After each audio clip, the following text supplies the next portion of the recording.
अस्सलाम वालेकुम व्यूअर्स, आप देख रहे हैं एमरा न्यूज़ और मैं हूं बासित शहबाज। पाकिस्तान में बहुत से ऐसे मकामात हैं जहां के झरोकों से तारीख और सकाफत झांकती है। आज हम एक ऐसे ही मकाम पर मौजूद हैं, इसे हवेली ज्वाला सिंह के नाम से याद किया जाता है। हवेली ज्वाला सिंह में आज कौन लोग आबाद हैं, हवेली ज्वाला सिंह की तारीखी अहमियत क्या है और यहाँ कौन लोग रहा करते थे, आइए जानते हैं इस रिपोर्ट में।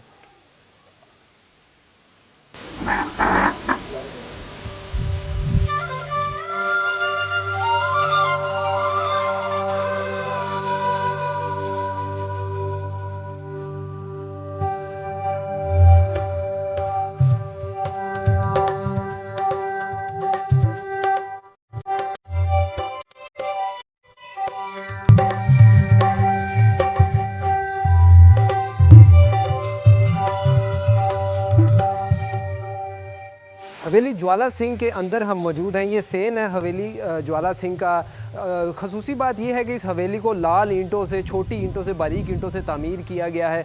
इस हवाले से बात करने के लिए हमारे साथ जो हैं सैफ सांधू साहब मौजूद हैं, उनसे जानने थे। सैफ साहब कैसे हैं? पहले तो आप बताइए। अल्हम्दुलिल्लाह, आप सुनाएं जी कैसे हैं? अल्लाह का करम दुआएं हैं जी सैफ साहब आपकी। सैफ साहब ये बता दें, इस तारीख की इस जो तारीखी जगह है, ये हवेली है, इसकी तारीखी अहमियत क्या है? अच्छा जी, जिस जगह अभी हम लोग खड़े हैं इस हवेली का नाम है हवेली सरदार ज्वाला सिंह संधू और ये गांव पढ़ाना है, बॉर्डर बेल्ट के ऊपर लास्ट विलेज है लाहौर का, वहाँ पे ये महीत है हवेली। तो इसका ये तारीखी पस मंज़र ये है कि ये 17वीं सेंचुरी के अंदर बिल्ट हुई है, यानी कि 1700 समथिंग के अंदर। तो ये को 300 साल पुरानी हवेली है। ये हमारे जो ग्रेट एंसेस्ट्रल है ना, बावजदाद, जिधर से हमारा फैमिली ट्री पेडिग्री स्टार्ट होता है, उनको ये स्टेट अलाट की गई थी। उनका ये फोर्ट था, हवेली थी, किला था उनका, रहायशगाह थी उनकी। अच्छा सैफ साहब ये भी बता दीजिएगा कि ज्वाला सिंह जो थे वो कौन थे? रंजीत सिंह के दौर में कहा जाता है ये जो किला नुमा हवेली है इसको तामीर किया गया, किस लिए तामीर किया गया था? और ज्वाला सिंह साहब, क्योंकि एक खूबसूरत बात ये भी है कि ज्वाला सिंह की 8वीं नस्ल जो है वो सैफ सांधू साहब हैं, जो इस अब जो यहाँ पे जितनी भी हवेली के निज़ाम है वो सारा कुछ सैफ सांधू साहब देख रहे हैं। तो सैफ साहब ये भी बता दीजिएगा कि ज्वाला सिंह कौन थे? अच्छा जी, जो सरदार ज्वाला सिंह संधू थे वो महाराजा रणजीत सिंह की ना फ़ौज के सिपा सलार थे, लाइक मिलिट्री कमांडर या जर्नैल कह लें या सिपा सलार कह लें। उनकी जितनी फ़ौज की मॉनिटरिंग वो हमारे जो ग्रेट फोर फादर सरदार ज्वाला सिंह संधू वो करते थे। और इसके साथ साथ एक उनका खसूसी रिश्ता ये भी था कि वो आपस में हमजुल्फ भी थे। मीन्स के महारानी रानी जिंदा की जो बड़ी बहन, उनकी शादी सरदार ज्वाला सिंह संधू के साथ हुई थी। तो मीन्स के ये हमजुल्फ, जिसे पंजाबी में सांडू कहते हैं, वो सांडू भी थे। इसके साथ साथ फिर सिपा सलार भी थे, मिलिट्री कमांडर भी थे उनकी फ़ौज के। अच्छा, तो ये हवेली 17वीं सदी में इसको तामीर किया गया, और किस लिए तामीर किया गया तो ये भी थोड़ा सा बता दीजिए। ये इस वजह से कि जब महाराजा रणजीत सिंह ने आगे पंजाब को फतह किया ना, तो उस टाइम फिर उन्होंने ये स्टेट ना या ये जो मुमलकत थी वो हमारे एक जो ग्रेट फोर फादर हैं हमें अलाट की थी। तो लामहला जो रहने के लिए उनको एक महल की ज़रूरत थी, फोर्ट की ज़रूरत थी, तो उस वजह से ये उनकी फैमिली लिविंग के लिए ये बनाया गया था फोर्ट, हवेली या किला। ये जो फोर्ट है, ये किला नुमा हवेली है, सैफ साहब इसका थोड़ा सा हमारे व्यूवर्स को भी विज़िट कराएं। इनमें क्या क्या खसूसियात हैं, कौन कौन सी तारीखी ऐसी चीज़ें हैं जो दफन है, वो भी देखते हैं आपके साथ और आपसे बात भी करते हैं। ज़रूर, वेलकम।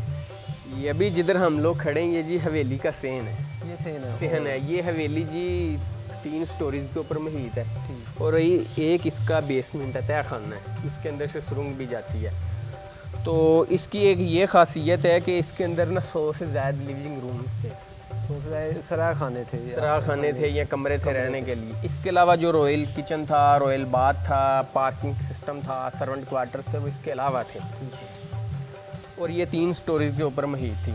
और ये बिलखसूस ये जो चिनाई की गई है ना, जिसके अंदर जो मेजर एलिमेंट कह सकते हैं या जिससे ये बनाई गई है, वो एक मड सीमेंट, आजकल के दौर में लेटेस्ट ज़माने में हम उसे मड सीमेंट कहते हैं। वो किस चीज़ का मिक्सचर होता है? उस टाइम चूना हुआ करता था जी, डिफरेंट किस्म की दालें, पीनट्स हुआ करती थी, और जिससे 4 पहिए बुनते हैं, वान या बान जिसे हम कहते हैं, उनसे ये बन के उनका मिक्सचर से ये तमीर की गई है। और ये नानकशाही ईंट से तैयार की गई है, यानी कि जो स्मॉल टाइल्स, नानकशाही वो कहते हैं जिस टाइल को या ईंट को, उससे ये सारी की सारी तमीर की गई। और इसकी जितनी ईंटें, ये बुद्धू कावा बड़ा मशहूर है शालामार बाग के करीब, वहाँ से 1 लाख गधा होता था जी। एक गधा उधर से लोड करता था, एक इधर अनलोडिंग, और ऐसे ये सर्कल होता था जी गधों का।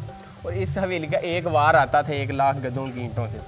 तो इसकी जो बुनियादें हैं वो कोई इसकी डिगिंग मैक्सिमम को 20-25 फुट गहराई के अंदर है। गहराई के अंदर इसको वहाँ से शुरू किया शुरू किया तामीर गया और करना। इसकी जो वेस्ट है या जो वेथ है वो भी कुछ 15-20 फीट है। अच्छा, और जैसे ये आपका कैमरा में दिखाए, इसकी जो मेन दीवारें जैसे आजकल तो 4 इंच या 9 इंच बहुत मुश्किल से बहादुरी मिलती हैं बनती हैं, तो इसकी कुछ 6 से 8 फुट चौड़ी ना दीवारें, यानी एक इंसान के जफ्फे के अंदर नहीं आ सकती, इतनी अच्छा, बड़ी तो, इसकी दीवार। जो थोड़ा सा लाइटर मूड में भी अगर बात की जाए, वो अनारकली चुनवानी हो तो यहाँ पे बिल्कुल बिल्कुल बिल्कुल जी, ठीक हो गया। थोड़ा सा मुझे सैफ साहब ये भी बता दीजिएगा कि ये हवेली कितने रकबे पे जो है वो मुहित है, और यहाँ पे अब क्या काम जो है वो किया जा रहा है?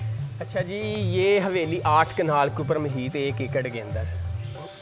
तो अभी तो आप देख सकते हैं कि ये डिस्ट्रॉय हो गई है, ये डिस्ट्रॉय हुई है जी 1965 की वार के अंदर ना, बरकी तक इलाका इंडियन आर्मी ने ऑक्यूपाई कर लिया था। तो इंडिया वालों ने फिर इसको ना माले मुफ्तिल बैरहम ये समझ के इसके खिड़की, इसके दरवाजे, इसके जो कीमती पेंटिंग्स थी और ऐसे ऐसे जो कीमती सामान थे, रियल एंड वेरी एक्सपेंसिव, वो उखाड़ के ले गए थे जी, जो जंग का सामान समझ गए। इसके बाद कुछ लोकल कम्युनिटी भी ने, विलेजर्स ने भी इसका खाना ख़राब किया, सीधे बहती गंगा में हाथ धोए। लेकिन जो मेजर है 75% वो इंडियन आर्मी ने 75 के अंदर डिस्ट्रॉय किया। इसके बाद कुछ आप कह सकते हैं जी केयरलेस हमसे हुई है, केयर नहीं कर सके, फिर कोई लोकल विलेजर्स ने इसका ना खाना ख़राब किया है। अच्छा, ये सराय हैं जो इर्द गिर्द यहाँ पे बने हुए हैं, सराय का भी विज़िट करते हैं? सैफ साहब हमारे साथ हैं, उनसे भी जानते हैं सराय किस काम आते थे उस वक्त में, कितने लोगों की यहाँ पे मेहमानों की या लोगों की रुकने की जगह जो थी यहाँ पे मुहित थी या रकबा था जहाँ पे वो मेहमान जो थे वो आते थे मिलने, तो वो रुक सकते थे। तो आइए हमारे साथ।